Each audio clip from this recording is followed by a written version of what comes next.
Gunung Marapi bukan sekadar gugusan tanah dan kabut. Di balik jalur pendakian Koto Baru, tersimpan kisah-kisah yang tak pernah dicatat peta, tapi selalu hidup dalam bisik-bisik para pendaki. Malam itu, 4 pemuda melangkah dengan semangat. Tak ada yang menyangka, salah satu dari mereka akan melakukan langkah terakhirnya di sini.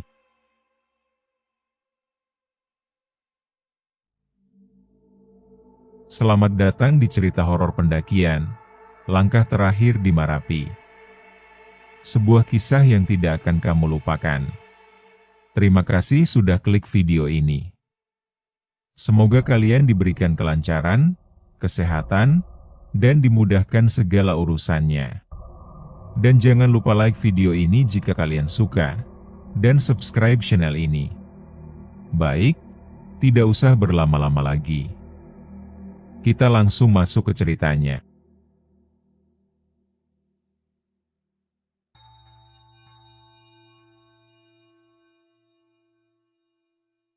Udara malam menusuk tulang saat 4 pemuda berdiri di depan base camp Koto Baru.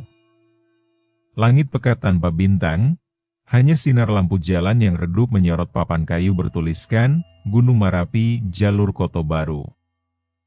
Wajah mereka penuh semangat, meski diam-diam 1-2 dari mereka menyimpan keraguan. Ilham memandang jalur setapak yang mengarah ke dalam hutan. Rino tampak sibuk mengecek tali ransel. Aga berdiri diam, menatap ke arah bayangan pohon yang bergerak pelan, seperti ada sesuatu yang mengintip. Zaki, si bungsu, sesekali melirik ke belakang, seolah ingin memastikan mereka benar-benar sendiri. Mereka mulai berjalan tepat pukul 2 dini hari. Langkah kaki pertama menembus tanah lembab jalur, kabut tipis menyelimuti sekitar. Mereka menuju pos 1 kubangan air, sekitar 1 jam perjalanan. Kabut semakin tebal, membuat cahaya headlamp seperti menembus susu pekat. Jalur yang awalnya datar mulai licin, dan tanpa peringatan, Zaki terpeleset di tanah berlumpur. Saat Rino menolongnya, mereka mendengar suara gemericik air, padahal tak ada aliran sungai di sekitar. Suara itu datang dari arah kanan jalur, di balik semak belukar yang gelap. Mereka berhenti sejenak, saling berpandangan. Hening. Suara itu berhenti seperti tak pernah ada. Ilham menyuruh semua lanjut berjalan. Rasa tidak nyaman mulai tumbuh, meski belum ada yang mengakuinya. Sesampainya di pos 1 kubangan air, mereka beristirahat sebentar. Angin malam menerpa, membawa bau basah tanah dan sesuatu yang asing, seperti dupa terbakar. Zaki menutup hidung. Aga menoleh ke belakang, mendapati sesuatu berdiri jauh di jalur yang mereka lewati. Sejenak samar, namun cukup jelas.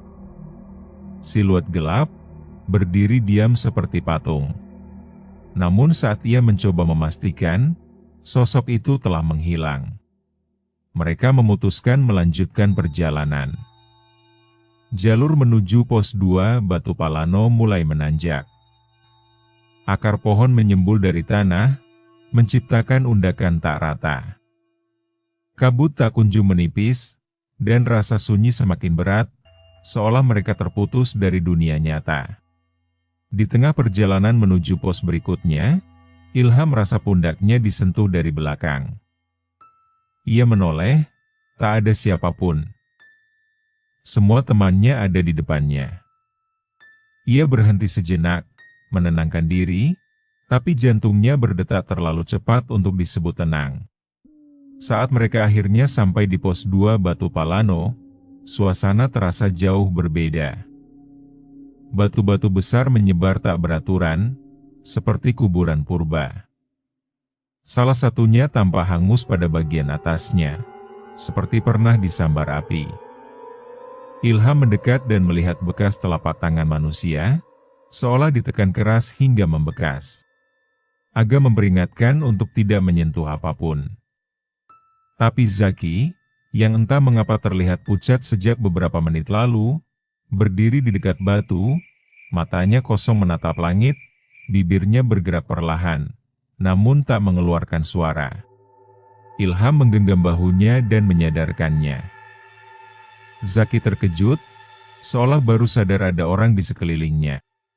Langkah mereka berlanjut menuju pos 3 camp area, tapi kini, malam terasa semakin berat.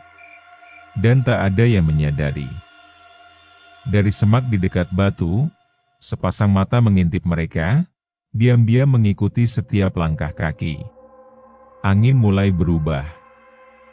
Saat mereka tiba di pos 3 camp area, waktu menunjukkan pukul 4.15 pagi. Langit masih gelap meski fajar tak lama lagi. Mereka mendirikan tenda cepat-cepat. Lelah mulai memuncak, tapi tidak ada dari mereka yang benar-benar bisa terlelap. Ilham berbaring di dalam tenda, matanya tertutup tapi pikirannya tetap terjaga. Di luar, suara dedaunan bergesekan seperti langkah kaki yang pelan dan berat. Ia sempat mengira itu hanya Rino yang keluar untuk buang air, tapi suara itu terlalu teratur, seperti seseorang berjalan mengelilingi tenda mereka. Berkali-kali. Tidak tergesa. Hanya berputar. Sekitar pukul 5, fajar mulai menyusup ke balik kabut. Cahaya jingga tipis menembus celah pohon. Ilham membuka tenda. Udara pagi menusuk kulit, namun yang lebih mencengangkan adalah jejak kaki.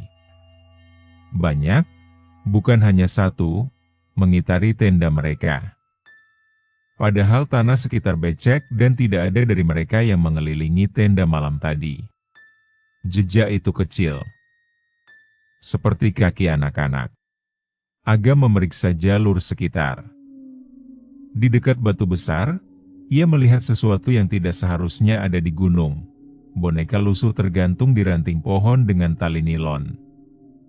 Wajah boneka itu robek, seperti dicakar. Di balik punggungnya tertulis dengan spidol merah, "Jangan naik." Rino mengumpat pelan, lalu melempar batu ke arah boneka. Tapi saat itu juga, udara mendadak hening.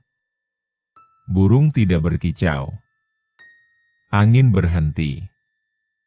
Bahkan dedaunan tak bergerak. Tiba-tiba Zaki jatuh terduduk. Ia mengaku telinganya berdenging keras. Darah mengalir dari hidungnya. Tubuhnya menggigil.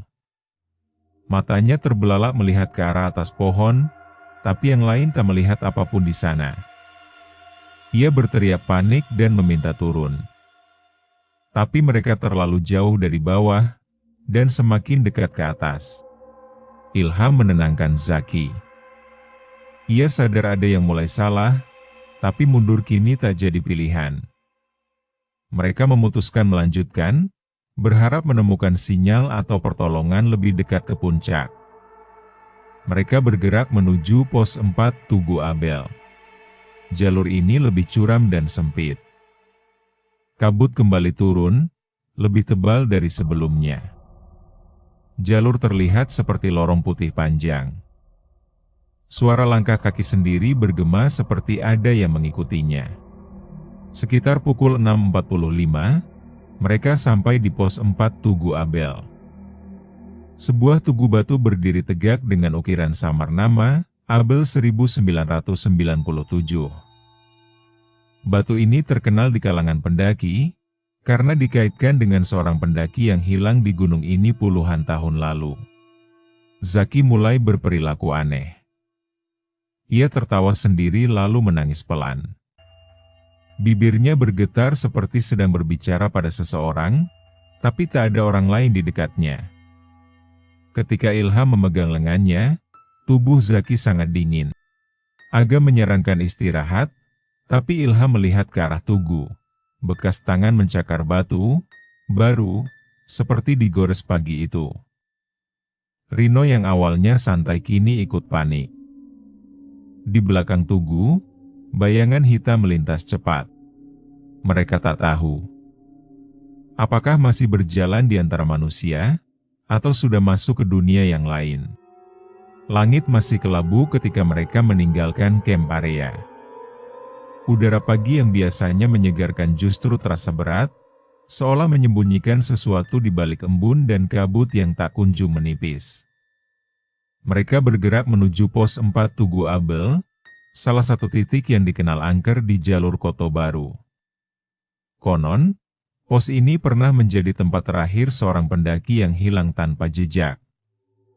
Hanya ditemukan sepatu dan ranselnya tergantung di pohon kecil dekat tugu. Zaki berjalan paling belakang, lebih banyak menunduk. Langkahnya lambat, napasnya pendek. Sejak malam tadi, matanya tampak sayu, seperti baru bangun dari mimpi buruk yang belum usai. Ilham beberapa kali menoleh, tapi Zaki hanya menjawab dengan anggukan kecil. Tidak ada kata. Tidak ada senyum. Setelah menembus semak dan batuan basah, kabut mendadak menebal. Pandangan hanya berjarak 3 meter. Langkah mereka otomatis melambat. Suasana mendadak hening, tak ada suara serangga atau burung. Hanya suara langkah kaki di tanah lembab. Ilham mulai merasakan tekanan tak kasat mata, seolah ada yang mengawasi dari balik kabut. Tugu Abel akhirnya muncul dari balik samar putih.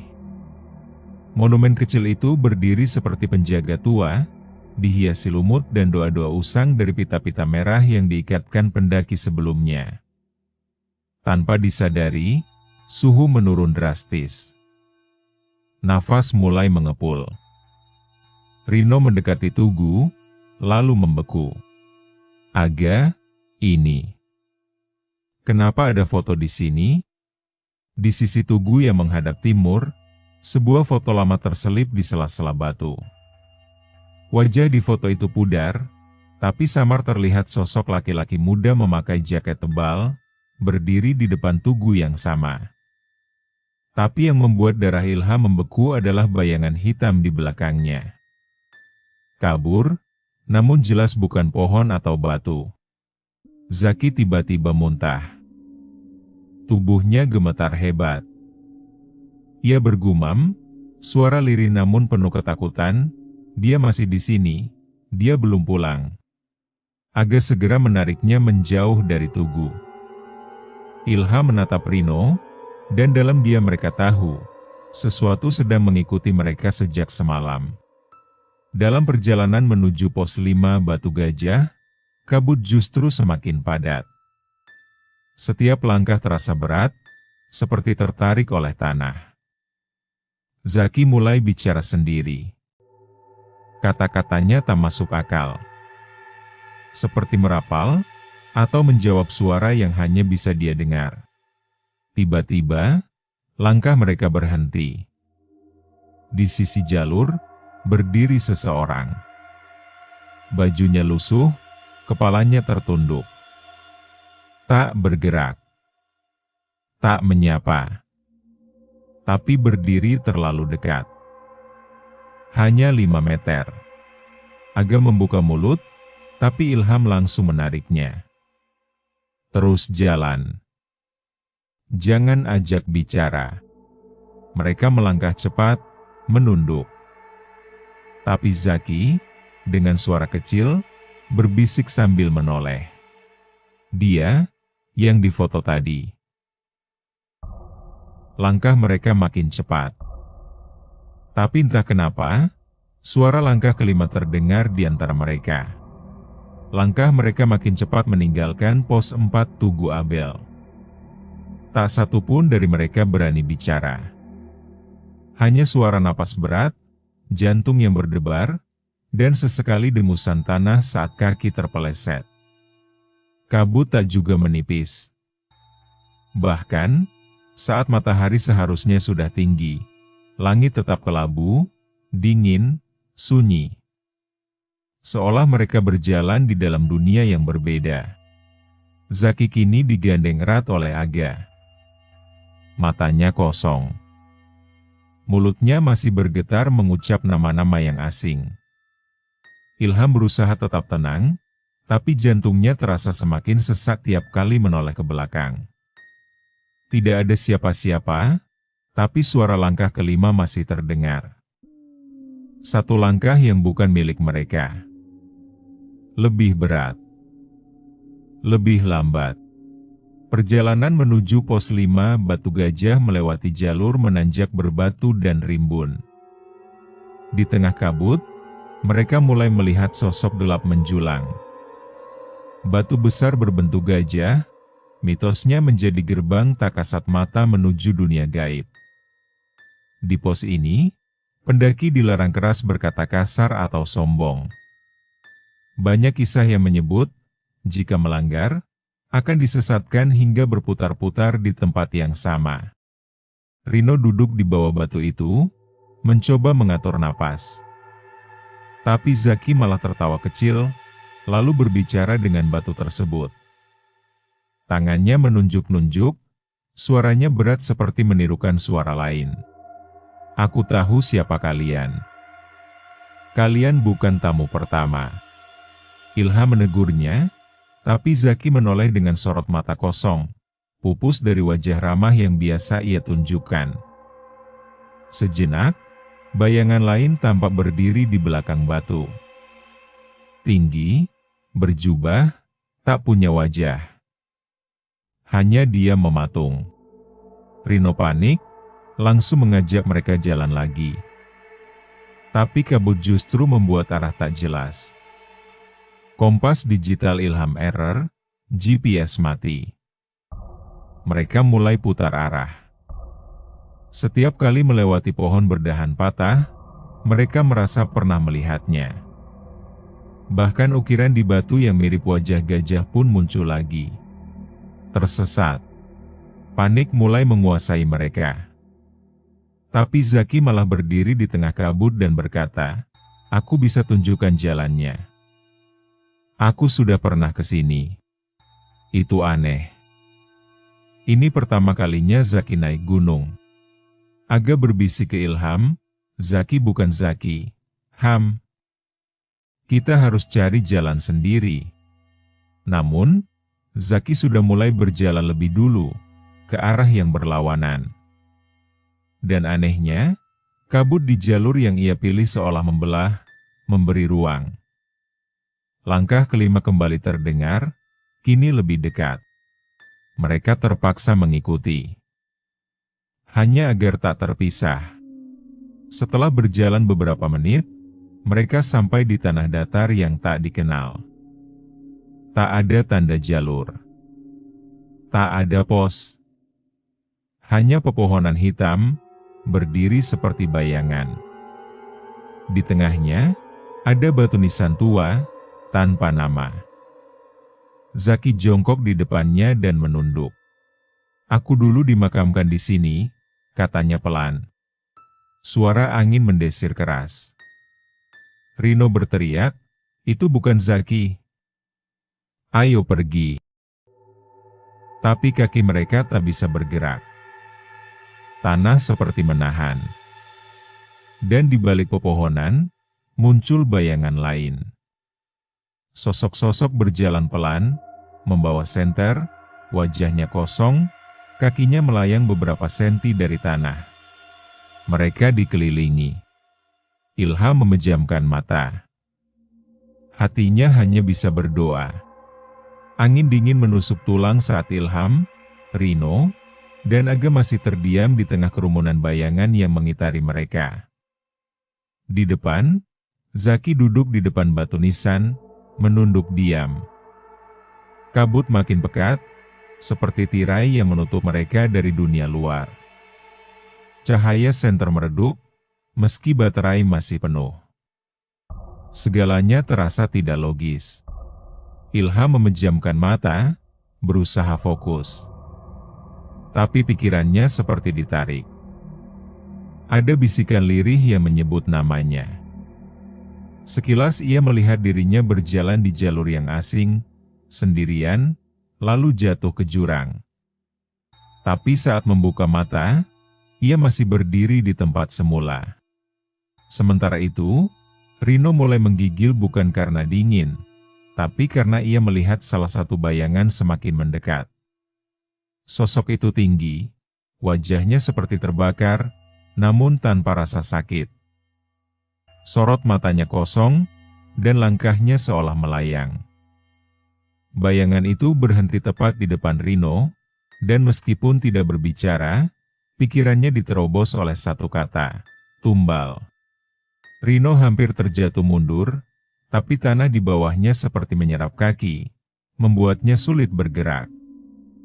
Ia menjerit dalam hati. Sementara Aga berusaha membacakan doa dalam hati, walau lidahnya terasa keluh.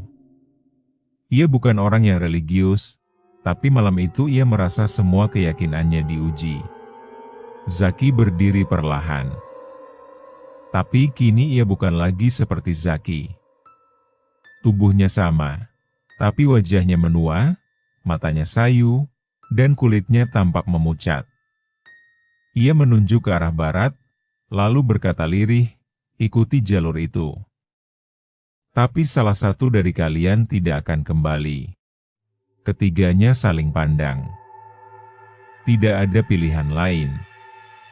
Tanah di bawah mereka mulai bergetar pelan, seperti jantung gunung sedang bangkit. Kabut di arah yang ditunjukkan Zaki perlahan terbelah. Mereka berjalan dengan langkah berat, menembus jalur baru yang tak pernah mereka lewati sebelumnya. Jalur itu sempit, hanya cukup untuk satu orang. Di kanan kiri, tebing curam yang menganga. Di kejauhan, terdengar deru angin bercampur raungan. Seperti lolongan sesuatu yang bukan manusia. Perjalanan terasa seperti berjam-jam, hingga mereka tiba di celah batu besar. Di atasnya, terlihat bayangan sosok pria menggantung, tali membelit lehernya. Sosok itu menatap ke bawah, langsung ke arah mereka. Rino menjerit. Itu wajah Danu, sahabatnya yang meninggal 3 tahun lalu saat mendaki gunung yang sama. Tapi tubuh itu tiba-tiba menghilang, seolah hanya bayangan kenangan. Mereka lanjut berjalan, dan akhirnya tiba di pos 6. Tempat itu sunyi, tapi terasa sangat hidup. Udara di sana dingin membeku, namun ada aroma dupa dan kemenyan. Mereka tahu mitosnya, pasar ini adalah tempat pertemuan para arwah. Konon, yang bisa mendengar riuh pasar di sini bukan berarti spesial, justru menjadi sasaran. Tiba-tiba terdengar suara ramai, tawa, obrolan, dan suara pedagang memanggil. Tapi tidak ada siapa-siapa. Ilham menoleh ke kanan, dan bayangan seperti barisan tenda pasar mulai muncul. Samar, tapi nyata. Mereka tak boleh menoleh, tak boleh menyapa, tak boleh berbicara. Aturan itu mereka ingat baik. Namun Rino, dengan tubuh gemetar, tanpa sadar berucap pelan, "Apa itu?" Seketika, suara pasar berhenti. Hening menggantung. Semua bayangan tenda menghilang. Tapi aroma kemenyan makin kuat.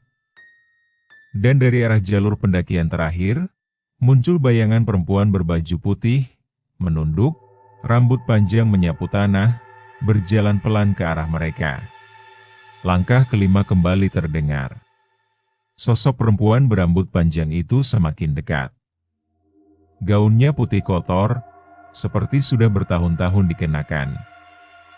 Kakinya tak menyentuh tanah, melayang rendah, namun langkahnya jelas terdengar.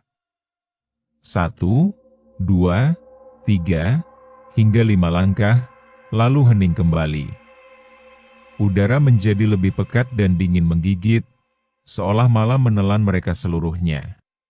Ilham memejamkan mata, hatinya berdebar tak karuan.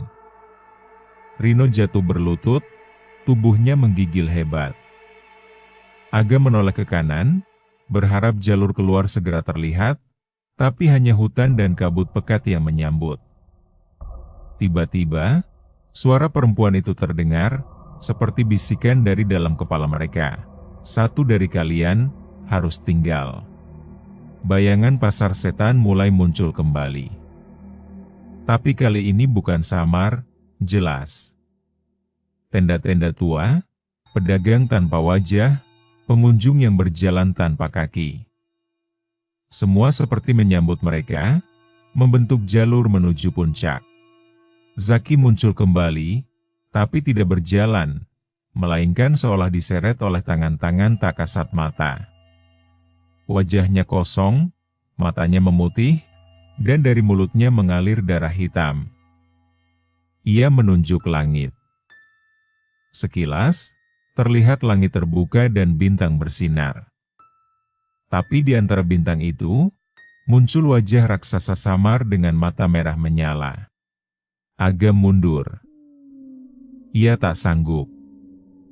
Tapi ketika ia menoleh, Rino sudah berdiri, melangkah perlahan ke depan. Aku rasa, aku yang harus tinggal, gumamnya pelan, suaranya nyaris tak terdengar. Ilham hendak menahan, namun tubuhnya membeku.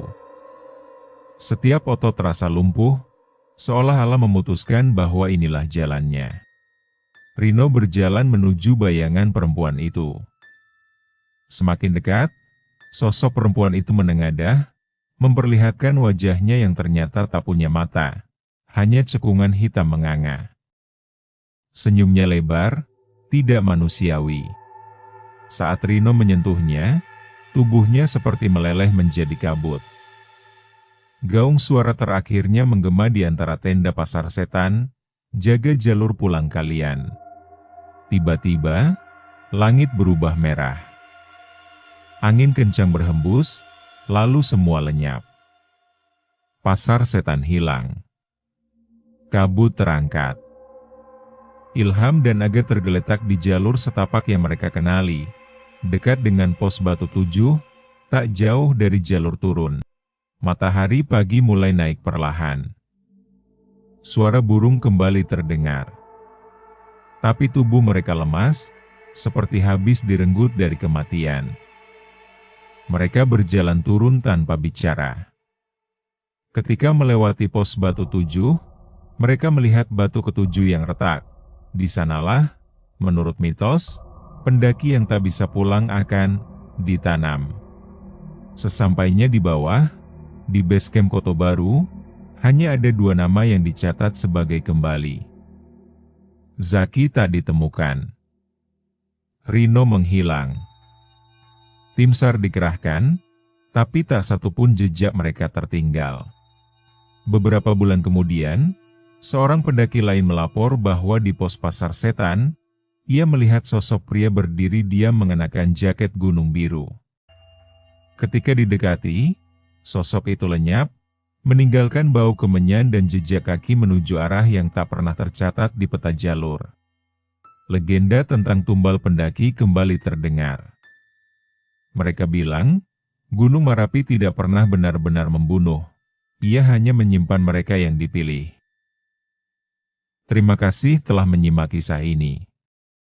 Jika kamu suka cerita horor seperti ini, jangan lupa untuk like, komentar, dan subscribe agar kamu gak ketinggalan kisah-kisah mencekam lainnya. Sampai jumpa di perjalanan berikutnya, dalam gelapnya cerita yang belum selesai.